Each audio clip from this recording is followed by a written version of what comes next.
Here's another video to the lecture Intro PDE. In this video we present section 4.6.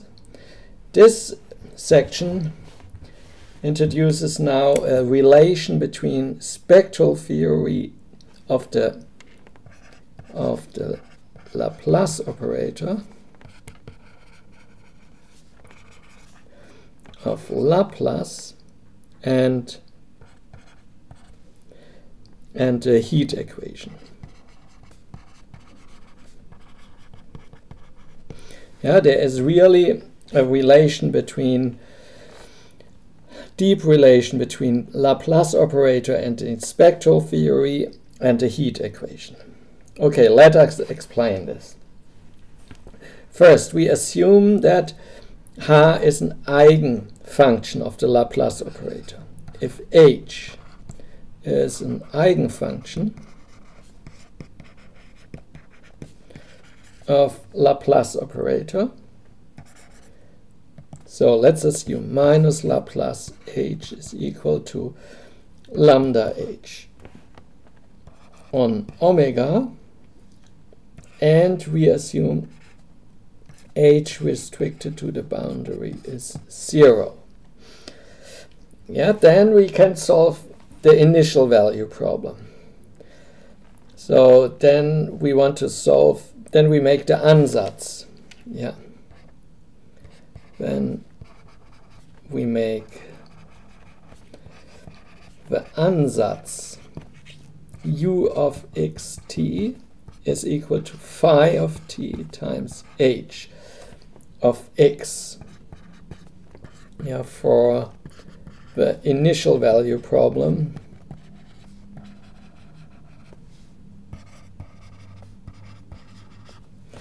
Okay, this is the usual one. So we want that u dot of xt is equal and minus, heat equation, yeah, minus Laplace u of xt is 0, and u of x0 is h, and as usual u restricted to the boundary of omega is equal to 0. Yeah, this on omega, this on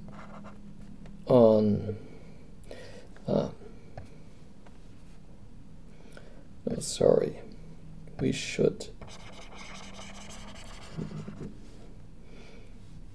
so this we have here on omega cross r plus or something like this, and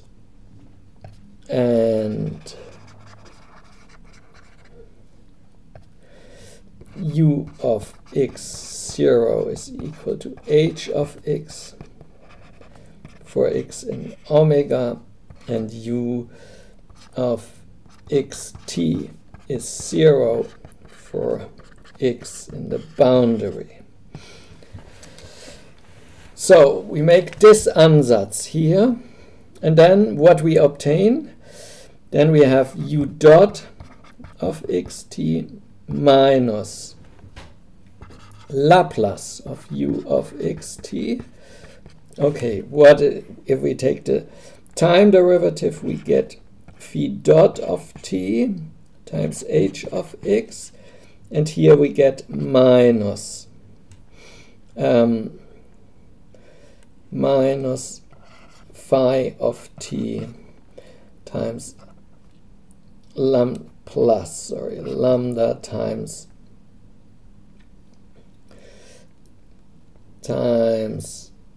Laplacian times h of x is 0.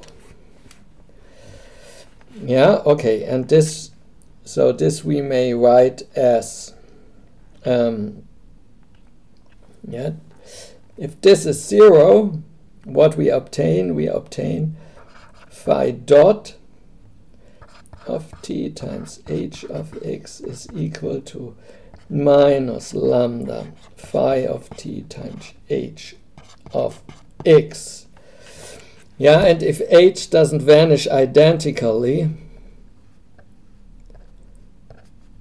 what do we obtain?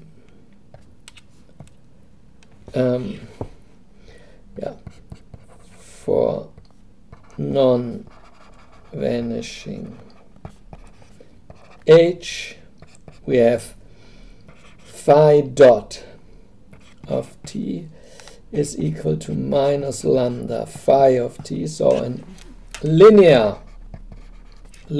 ODE, and of course phi of 0 is 1. So the solution is phi of t is equal to exponential minus lambda t. Yeah, this is the solution. And so we have u of xt is exponential t h of x. And this clearly solves everything. Okay, now this solves our initial value problem.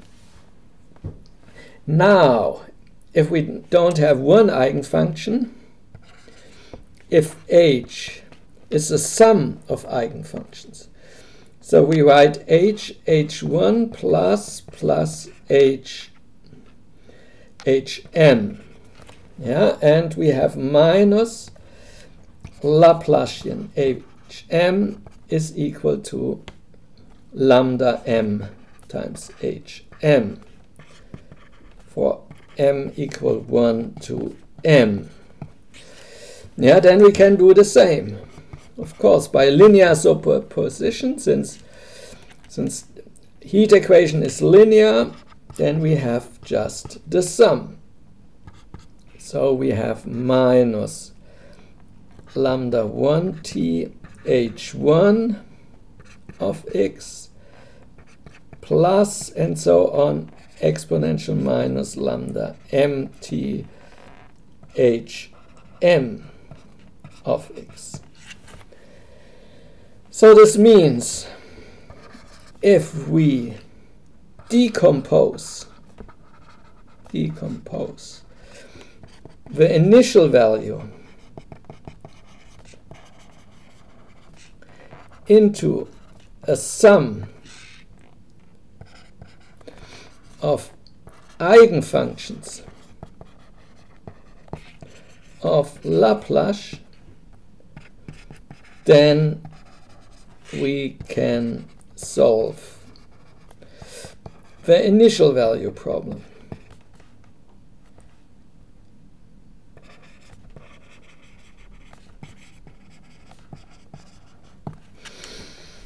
Okay, yeah, this is the idea. This is the idea, and spectral theory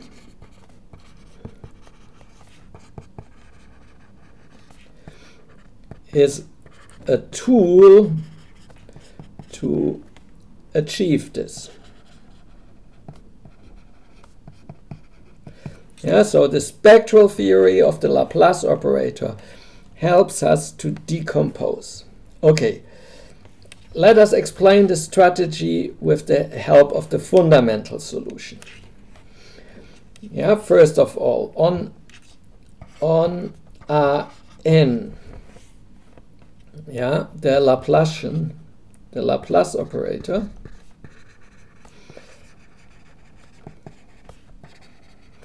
has the following eigenfunctions.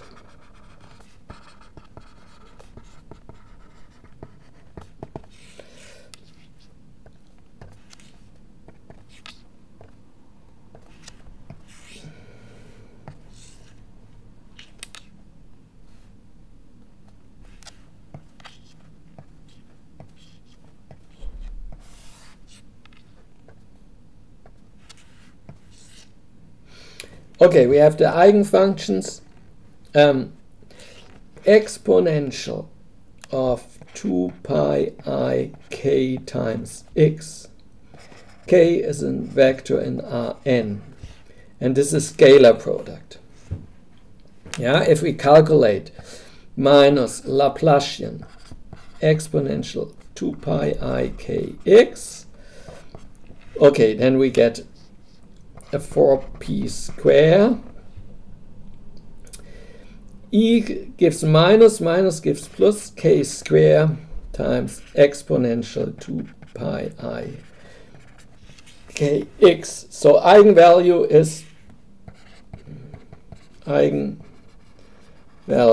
is 4 pi square k square. Yeah, and for any vector k is called wave vector by the physicists. Yeah, by any vector k we get an eigenfunction.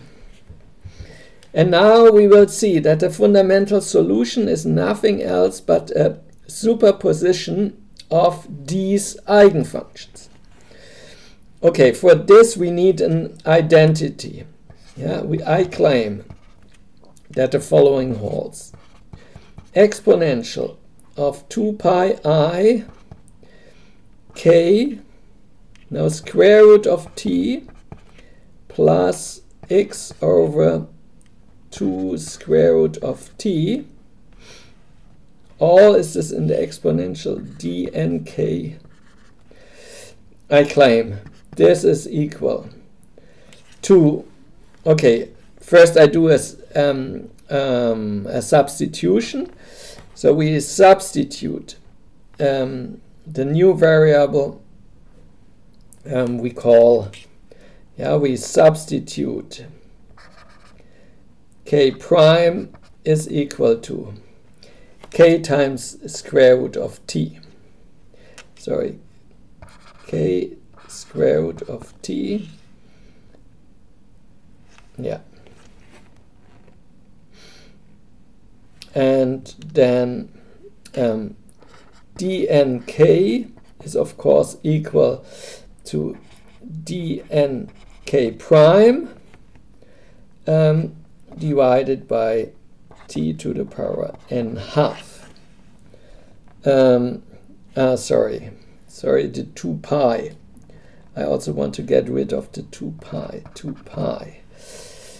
So then we have also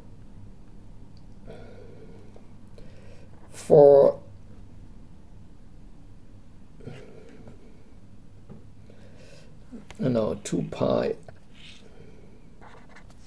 Let's write it differently. 2 pi square root of t times n.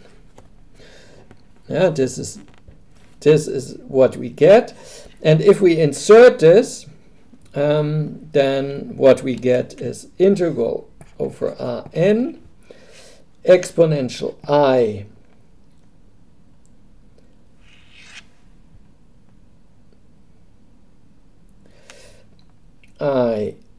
k. Yeah, everything gets rid. Ik plus, okay, and what remains here? Of course, this term we just keep, plus x over 2 square root of t. Now everything squared, and d, now dn chi prime divided by 2 pi square root of t to the power of n. Okay, and now this integral, also for imaginary x, yeah, this term here just is a translation. We have a translation. Yeah, so by translation invariance,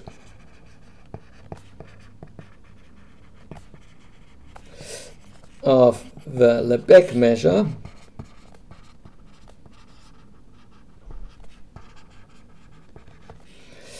yeah, we get that this is the same as integral over Rn e chi square dn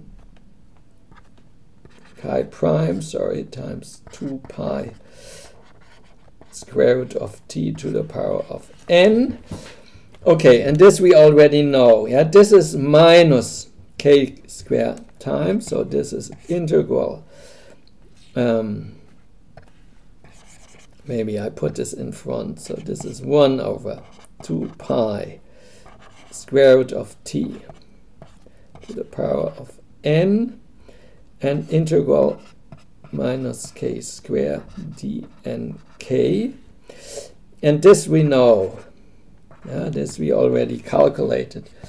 This is pi to the power of n half to 2 pi t n, and of course now we may put this all together. This is 1 divided by 4 pi t n half.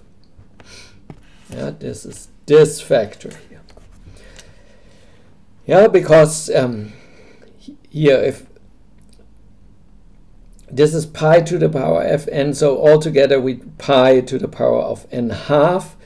Square root of 4 is 2, and so we see we have indeed this.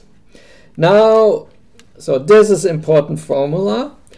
Now, since this function depends holomorphically on x, yeah, this holds also for all real x in Rn. To see this, you need complex function theory. Yeah, by complex function theory. Yeah, because the whole function is with respect to x holomorphic. So it's complex linear. The derivative is complex linear. And then one knows by complex function theory it vanishes, or if it's equal to a constant along some line, then it's everywhere equal to some constant. Okay, so now we have this formula. Yeah, here we need one small result from complex function theory. Now we may rewrite. Yeah, now we rewrite our fundamental solution. Okay, let's recall. We have x minus yt. This is 1 over 4 pi t n half. So exactly this factor here. Exponential to x minus y square over 4t. And now we insert this. So this is integral over Rn. So now we insert, or maybe we do now here the calculation. Now we insert this integral. Yeah, so we insert this integral here. And then we multiply. So what gives this? Yeah, let's do this calculation. Yeah, we put this exponential into one exponential. So what we have is we have 2 pi I k square root of t plus x minus y over square root of t square plus or minus, this exponential is minus x minus y square over 4t. Okay, so what we get? If we multiply this out, yeah, what we get here? We get first a 4 pi, a minus 4 pi k squared t. Yeah, 4 pi k squared t. Now here, what we get here, sorry, here was missing a 2. Yeah.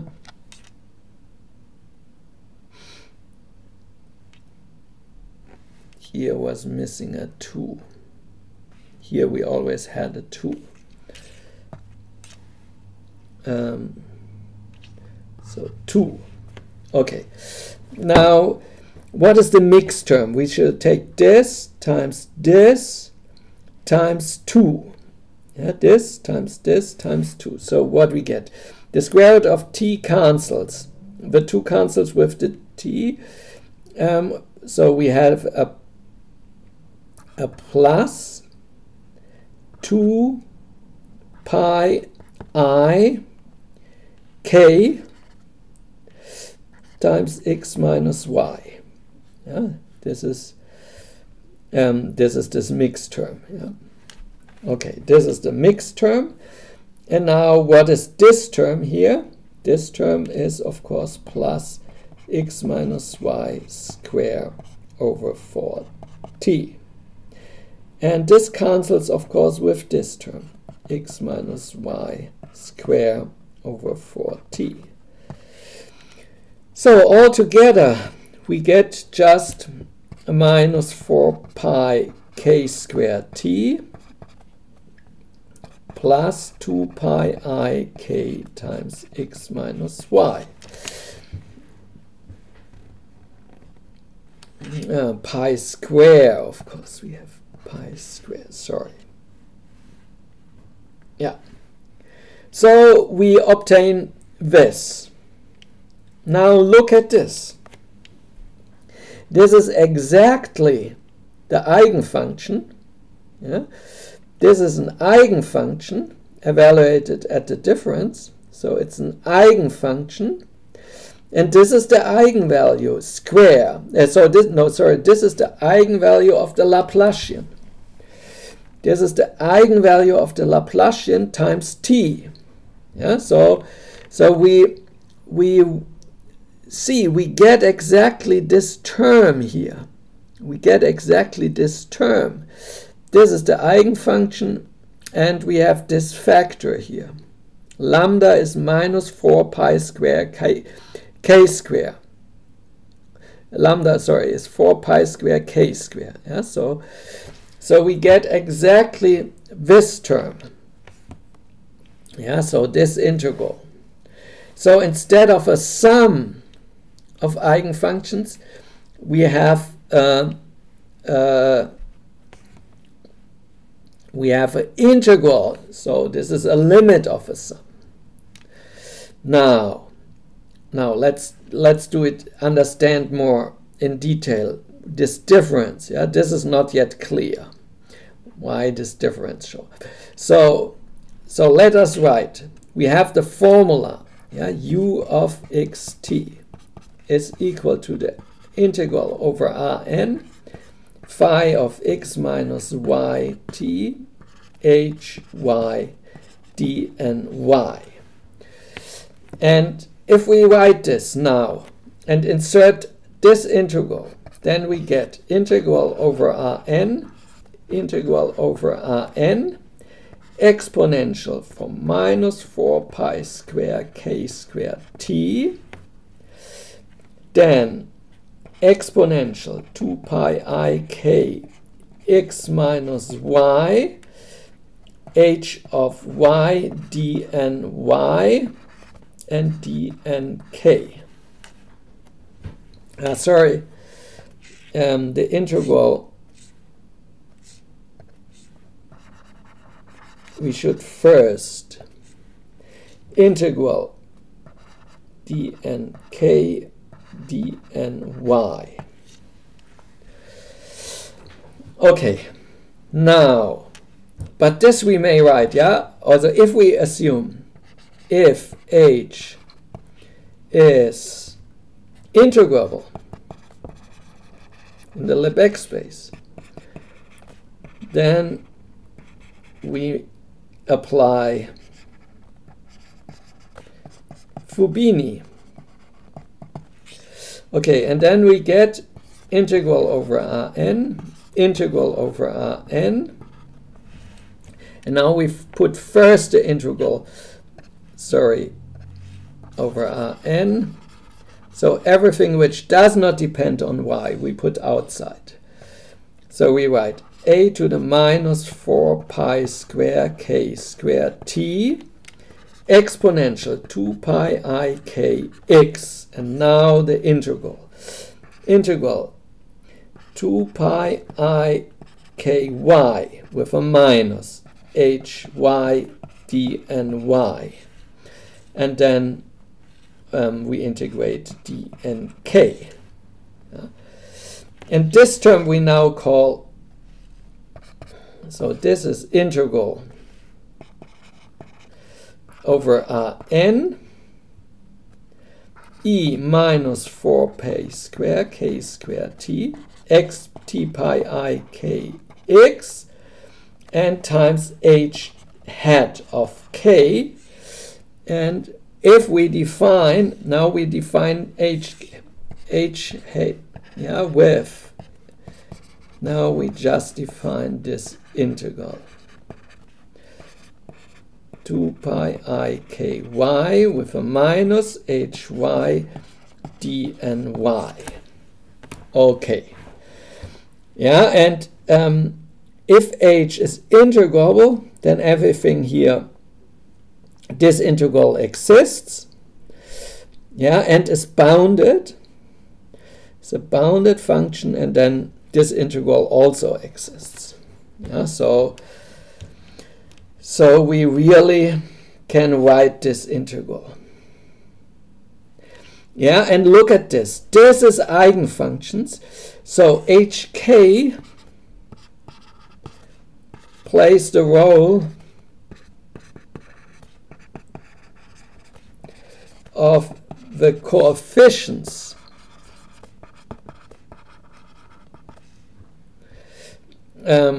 for decomposing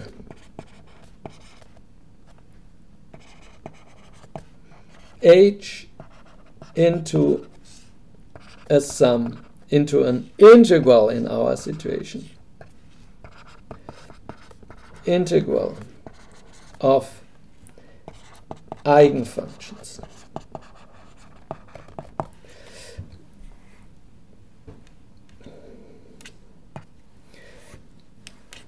Okay, so we have this, this. So instead of the sum, now we have written our solution of the initial value problem, not as a sum, but as an integral. As an integral.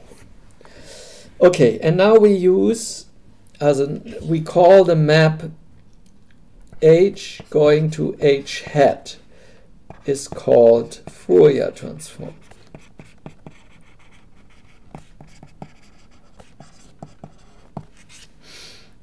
Okay, and now so now we define this Fourier transform, but we know that the limit t going to 0 of u of xt is equal to h of x. So we can recover. So we have limit t going over to 0 of this integral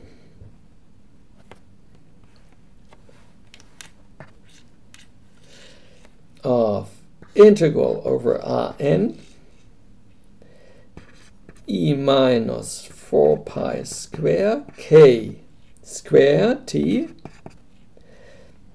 exponential 2 pi I k x times h hat of k dnk. This is equal to h of x. Okay, now we should take care about when these integrals exist and when this limit exists, because this means now we can recover h from h hat. So this gives us a formula. Gives us a formula for the inverse Fourier transform. And to make this precise, to make sure that all these integrals exist, we now introduce this so-called Schwarz space. We call this the Schwarz space. So what is the Schwarz space? The Schwarz space contains all smooth, complex-valued functions on Rn, all whose partial derivatives decay faster than every negative power of the coordinate. So at infinity it's always bounded. So this means f of x, absolute value, is smaller than some constant c divided by x to the power of n for outside of some domain. So for x absolute value larger than r. And Cn, and no, Cm I should say, or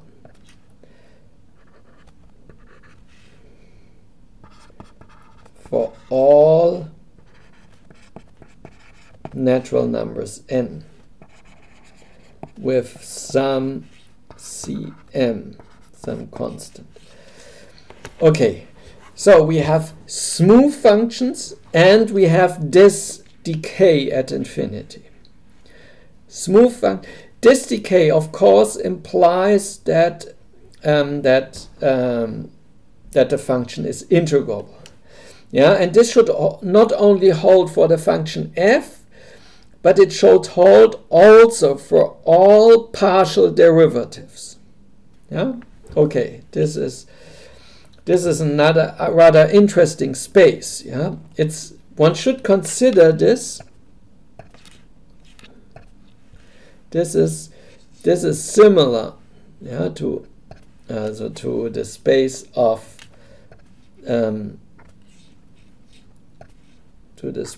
of test functions on Rn.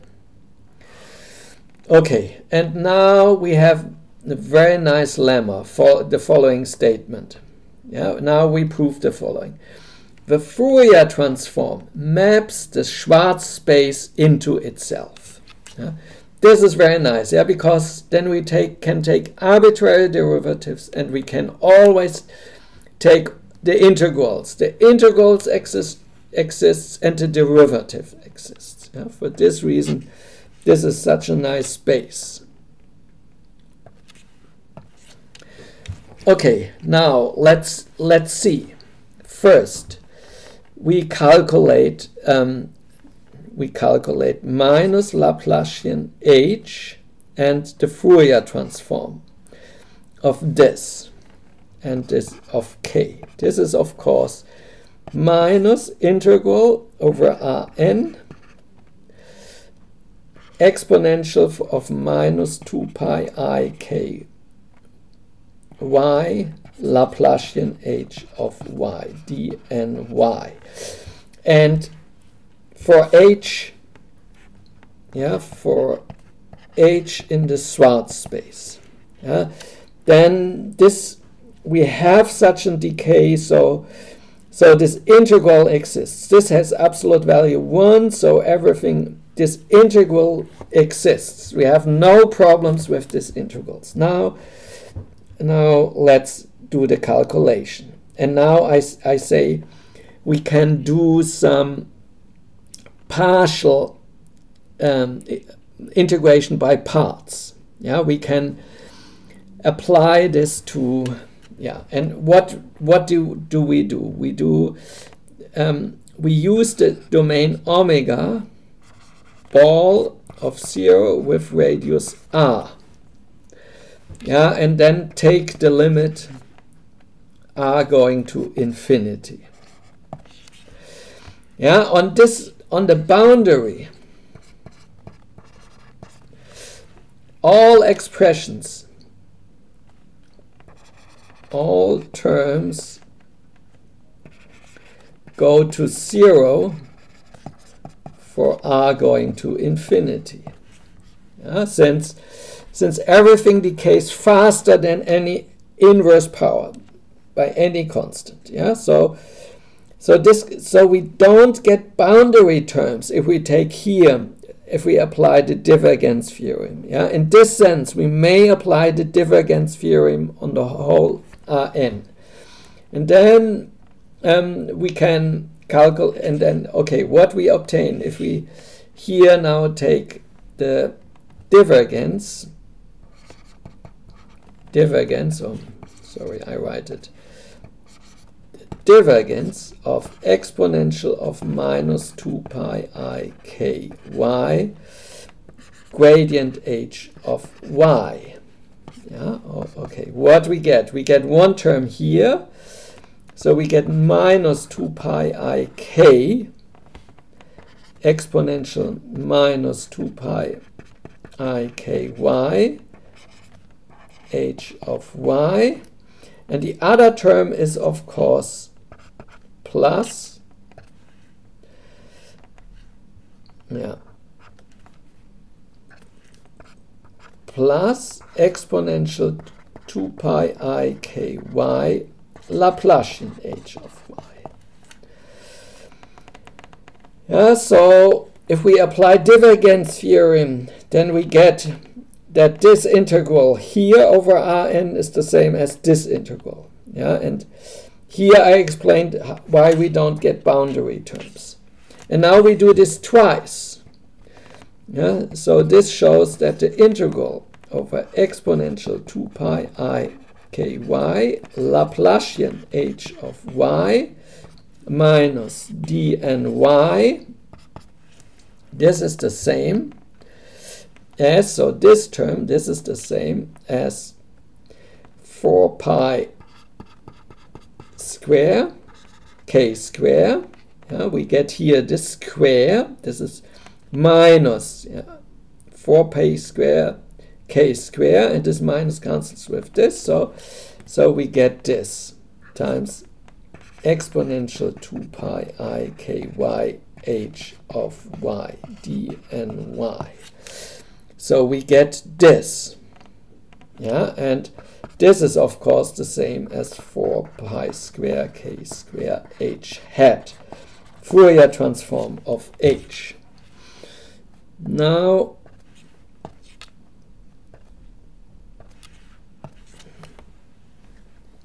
we have this. Okay, so Laplacian is bounded. Yeah, and now if we use the estimate, yeah, h hat of k, absolute value, this is nothing as integral.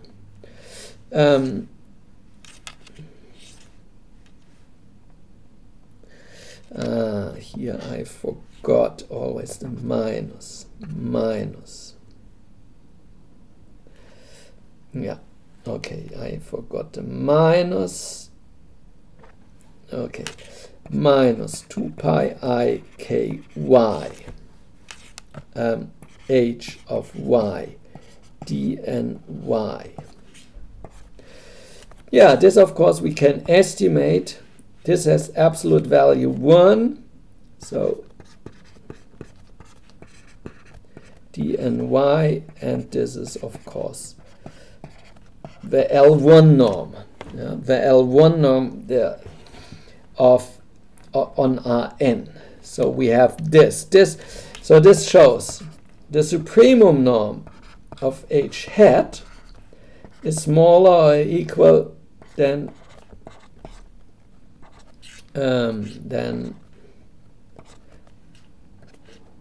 the L1 norm of h.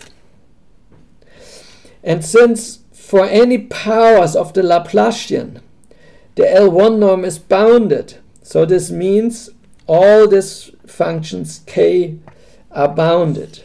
Yeah? So this shows k to the absolute value to the power of any m times h hat of k are bounded. Yeah, first 2m, but then, of course, taking higher. Okay, so we see indeed hk, h decays faster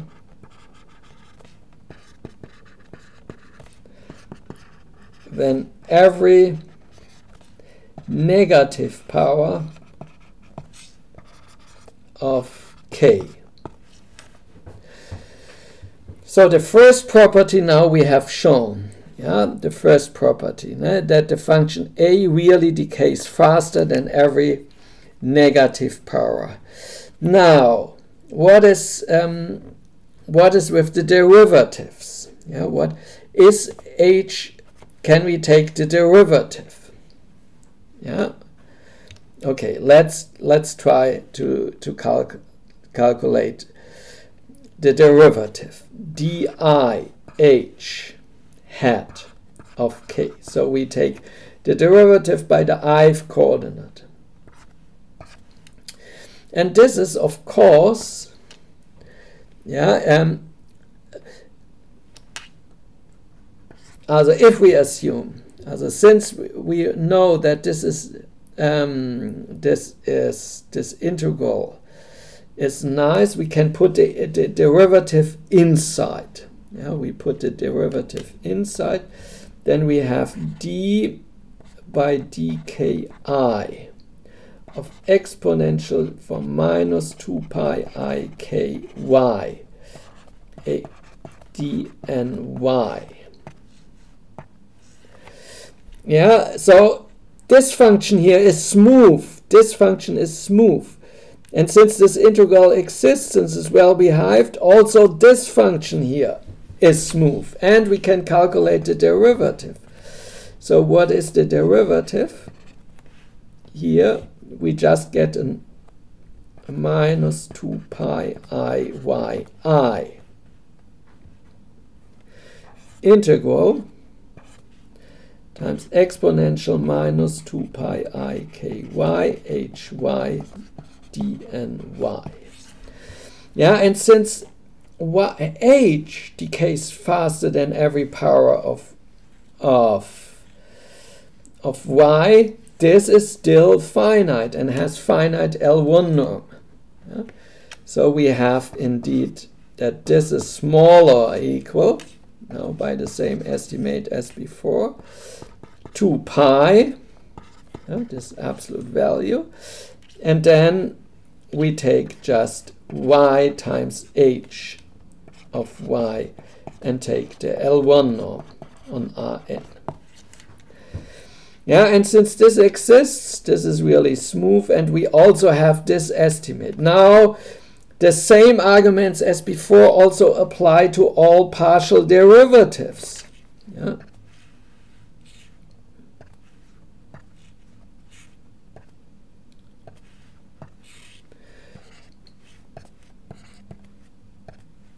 So, all partial derivatives of h hat also decay faster than every power of k negative. Yeah, because now we can apply the same arguments here. Since we have this formula, we can apply the same arguments as before. Yeah. Then we take the derivatives of these functions and so on, and so we indeed have this. Yeah. So this proves the lemma. Now, okay, this is very nice. Now we have that the Schwarz space. So now we have a nice space. yeah, okay, and the lemma contains also, yeah, we are not finished, sorry, we are not finished. Now, and now the claim is that the inverse map is given by this formula. This looks very similar. The only difference is we don't have a minus here and we integrate over k. Yeah, so inverse is this. Okay, how do we now prove that the inverse? Yeah. So now we know, yeah, that we know this. Now we use this here, and we know for Schwarz functions everything is well defined. This is a Schwarz function, so we can take the limit, and then we clearly, also this is the definition of the Fourier transform, but clearly then we have, yeah, if we take here the limit t goes over to 0, exponential 4 pi square k squared t goes to 1 for t going to 0, yeah, and uniformly on compact sets of Rn, yeah, on all balls, uniformly, of course, yeah. Okay, and so we really obtain, yeah, this now implies, since outside of compact sets the function can be made arbitrarily small. If we make the ball large enough, then outside of a ball it's arbitrarily small, and the contribution to the integral is also arbitrarily small. So we really get that this formula, integral over exponential 2 pi I, this factor goes away, kx h hat of k d and k. So this is really the inverse transformation. Yeah, it's more or less the same as f. The only difference is we have to evaluate at minus. Yeah, so parity with Fourier transform, yeah, is f minus 1. Okay, and now an easy calculation shows that parity commutes with Fourier transform. Parity f is the same as f parity. Also if we, yeah, since if we change the sign of k, this is in this integral, then we might make here a coordinate transformation. Yeah, so this means we might evaluate at minus y. Yeah, if we inverse this factor, we might multiply y by minus 1. So this formula, yeah, this formula. Sorry, here's a misprint. Here has to stand h hat of k. Let me correct this misprint. Okay, I have corrected here this misprint, and so we see this, and then we get this. So this really now proves the lemma. So any Schwarz function, we apply Fourier's theorem. Now we get a nice consequence, very nice consequence. Yeah, for any Schwarz function, yeah, for any Schwarz, we apply Fubini's theory. So we want to calculate the L2 norm of the Schwarz function. Yeah? Then we first insert the formula for h hat, but complex conjugation. Yeah, we should take complex conjugation, but complex conjugation here just gives, due to the I, we just get a minus. Yeah? So we have this here. So we have this, yeah, by complex conjugation we have this. Instead of minus we get here a plus, and here, so we have this. Now we may reverse by Fubini's theorem. Everything is integrable because it decays faster than every inverse power. And now we may perform this integral and obtain this. And this is very nice. So we see Fourier transform preserves L2 norm.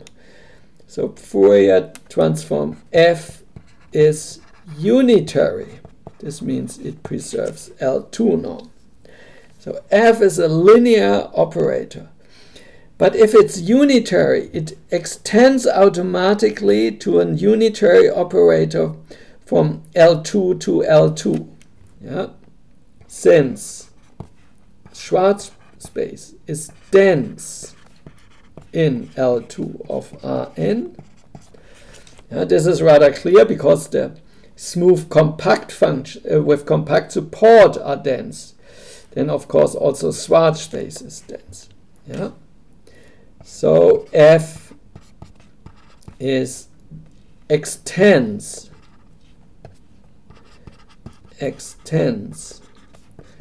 to a unitary operator from L2 Rn to L2 of Rn. So this is now very nice. Yeah? So okay, and now we define some Sobolev space. Okay, this Sobolev space here is only one of many other Sobolev spaces, but here we only consider this. Okay, I don't explain this notation. If you want to learn more about Sobolev spaces, then you should visit the lecture PDE. Yeah? Not intro PDE, but PDE, the more advanced lecture. Okay, then we define this as the closure of this space with respect to this scalar product. Yeah? This is, of course, positive definite, also the norm. Yeah, then this is clearly the L2 norm of the Laplacian of H plus the L2 norm of H. Yeah, okay, this. So HH norm 0 to 2 of omega is Laplacian of H. L2 norm of omega square plus H. L2 norm of omega square. If you insert this, then you see this directly. Okay. And so this means this functions, the Laplacian belongs to L2 and H belongs to L2. Yeah, and for all functions by Cauchy-Schwarz inequality, we have this. So Laplacian belongs really to L2. Yeah, this also one sees from here. And then by Cauchy-Schwarz inequality, we get this. Yeah, and now this means, that the Laplacian, Laplacian defines a bounded linear operator from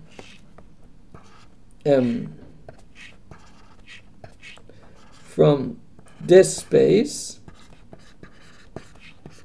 to L2 of omega.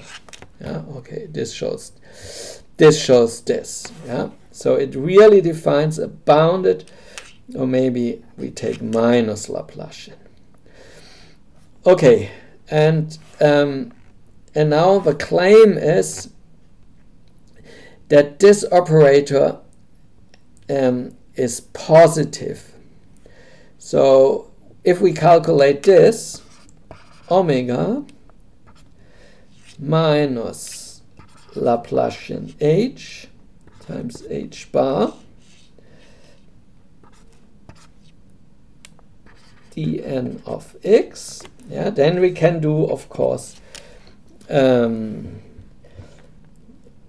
yes, since we have taken the closure here, we have taken the closure of functions with compact support in omega.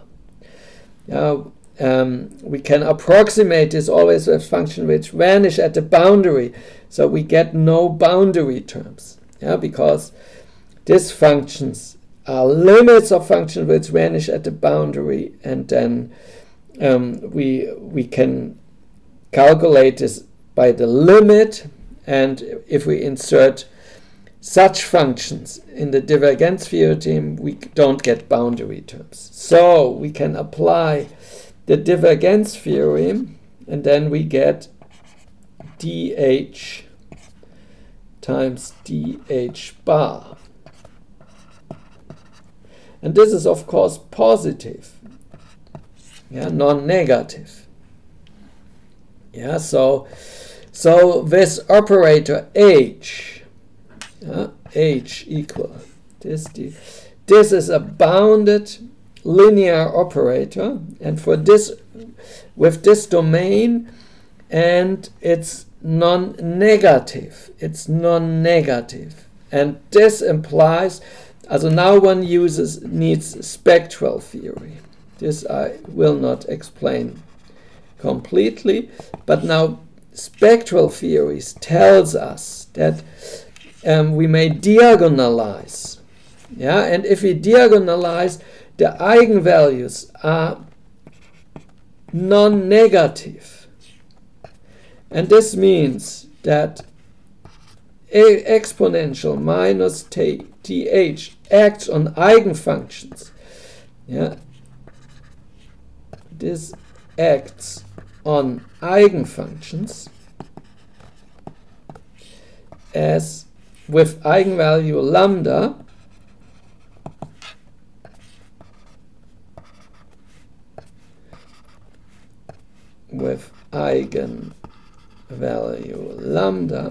as exponential minus t lambda minus t lambda. Okay, and this is for t equals, this is smaller equal to 1 for t larger or equal to 0. And this implies indeed, now one can really prove that one can define this h, yeah, one can define this, and this L2 norm of omega is smaller than the L2 norm. Yeah, so it's a contraction. It's a contraction. Yeah, okay, and this runs under name contraction half groups. Okay, and in this way we can define now this operator. By this, th extends,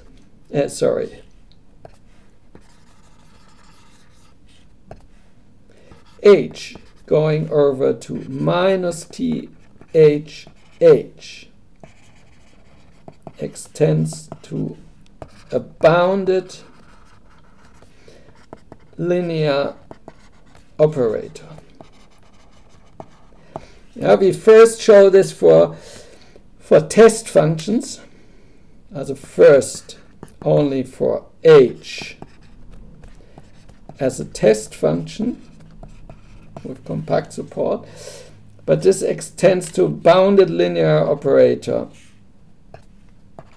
now from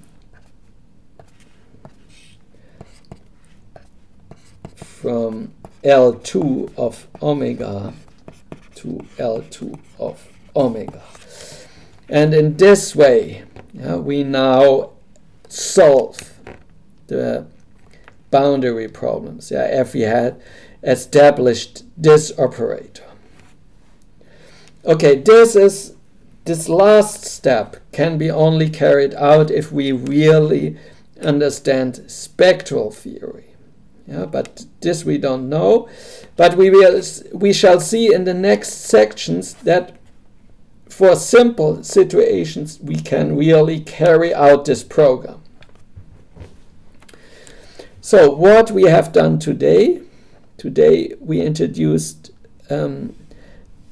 we introduced a relation between spectral theory of the Laplace operator with Dirichlet boundary conditions with the heat equation. Yeah, and we first given motivation, and then we understood that we may rewrite the fundamental solution as such a decomposition, yeah, and we obtained Fourier transform. And we were able to derive from the solution which we proved that we were able to derive the inverse Fourier transform. So we defined Fourier transform and inverse Fourier transform, and understand that the Fourier transform is nothing else but the decomposition, yeah, Fourier transform decomposes a function h into an integral over eigenfunctions